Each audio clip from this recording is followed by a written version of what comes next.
chrisburgerpetrojacksonfund Fund has made a telling contribution to those catastrophically injured whilst playing rugby at either club, school, social, provincial or professional level. The fund is named after two players who tragically passed away because of injuries sustained between the four lines. In 1980, Western Province fullback Chris Burger broke his neck and died in a Currie Cup match in Bloemfontein. While so many mourned his passing, Burger's legacy lived on courtesy of his former captain at Western Province, Morne du Plessis, who launched the Chris Burger Fund. 9 years later, another fatal injury would lead to the passing of Petro Jackson, a young player from Kelmore in Stellenbosch.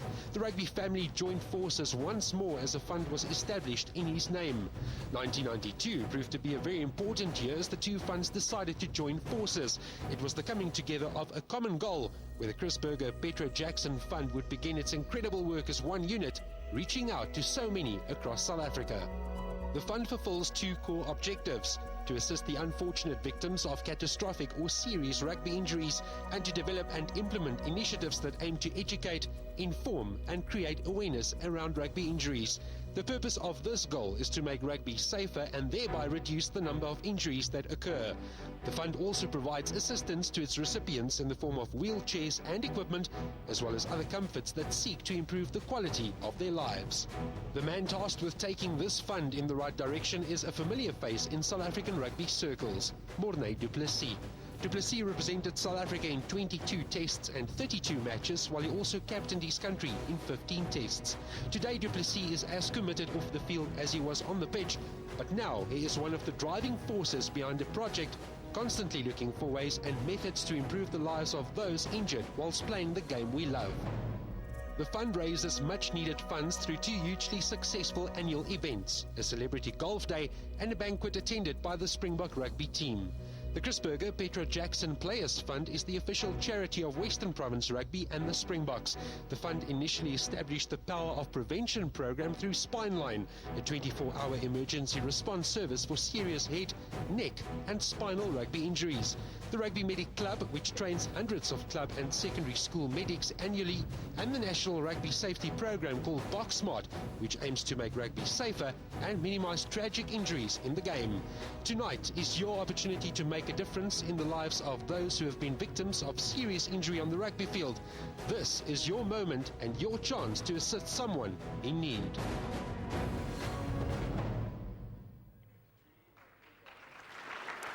Well, that's the first of many looks that we'll be taking at the work done by the Chris Burger Petro Jackson Players Fund during the course of the evening. As we mentioned earlier, we are in the presence of the 2012 Springboks, and they will be doing the rounds during the room, trying to get people here to pledge as much money as possible. But you at home can also, it has been changed in a massive way, not only by the injury that you suffered, but in a positive way by the work that has been done by the fund. What does it mean to you now to be involved at board level and able to help with some direction that the fund takes in the future?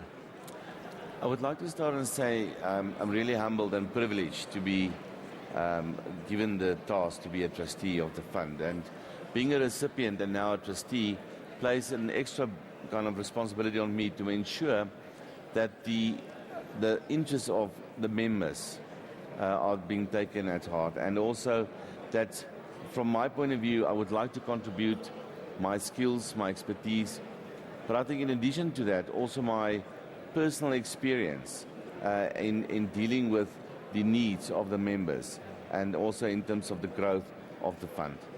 And what does it say to you about the rugby-loving public of South Africa, the extent to which they have brought their funds to support this initiative? I think, firstly, financially it's been great to know that the public support this whole initiative, and also they do care about the members and the people and the guys that suffered as a result of the injuries. But I think it's not only just about the money at the end of the day. Just the participation, the real caring involvement, it shows, also gives hope to the members for them to actually carry on with their lives and to contribute positively back to society as well. Wayne, just quickly before we move on, Moving on, we're going to be talking now about wheelchair rugby, and I'm joined by Clyde Holland, the chairman of South African Wheelchair Rugby, and South Africa's most capped player, Victor Buitendag. Clyde, I'm going to start with you. For our viewers who have never experienced wheelchair rugby before, how does it work? Well, wheelchair rugby is a very interesting and fantastic sport for people in chairs to play. It's a full contact sport, as in chair against chair. It's four-a-side, and it's played on a typical basketball court-sized field indoors. Four-a-side, as I mentioned, and typically it's for quadriplegics and other more severe disabilities. So the goal is to score a goal between two cones on either side. It takes 4 quarters. A game lasts about an hour and a half, although each quarter is only 8 minutes long. Now, tell us how many international teams there are that you're able to compete with as well. Internationally, there's about 28 teams worldwide, and we fall into the Asia-Oceania zone, where we compete with the top teams, of top 8 teams, which are Japan, New Zealand, Australia. Australia's number 2 in the world at the moment, and we play against them. So we have the Oceania next year coming up. And what sort of relationship does South African Wheelchair Rugby have with SARU, the governing body? At the moment, SA Wheelchair Rugby is affiliated to SARU, which happened in the last 2 years. And it's certainly been a great door opening for us, and we're thoroughly enjoying our affiliation to them. Victor, as a player, just tell us a little bit about the physicality. You know, our Springboks always talk about the physical nature of the game. We've now heard Clyde talk about full contact sport. How tough is it? It's pretty tough to get into wheelchair rugby and play internationally. The nicest thing about wheelchair rugby internationally is the heat. We live for that full contact, making contact with other guys in specially designed wheelchairs. When we make contact, it's basically to hit another person out of a wheelchair and go and score a goal, obviously. And it brings a lot back to your disability. When you have people around you that you can actually go up to and measure yourself in your disability when you compete in wheelchair rugby. But you must be a source of great inspiration as well. We've seen a number of stories this evening about players who have been injured playing rugby. They've been supported by the chrisburgerpetrojacksonfund Players Fund. Everyone is a source of inspiration. None of you have sat back and said, well, I'm not going to do anything. You've got out there and are providing a source of inspiration. It is. As a sport, wheelchair rugby can mean a lot to everybody with a disability.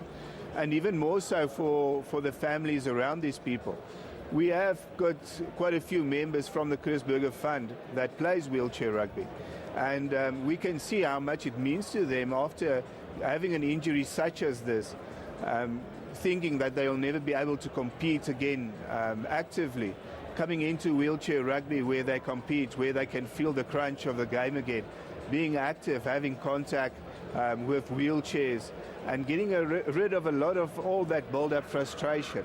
So it's actually a mental as well as a physical build-up that you achieve when you play wheelchair rugby. Clyde, just quickly before we move on, how do people who are interested in getting involved in the sport get hold of you or your organisation? There's numerous ways to get hold of us. We're on Facebook. So South Africa Wheelchair Rugby is our page. If not, they can email us at admin@sawcr.coza or Twitter @sawcr. So we all multimedia. We are out there on the net.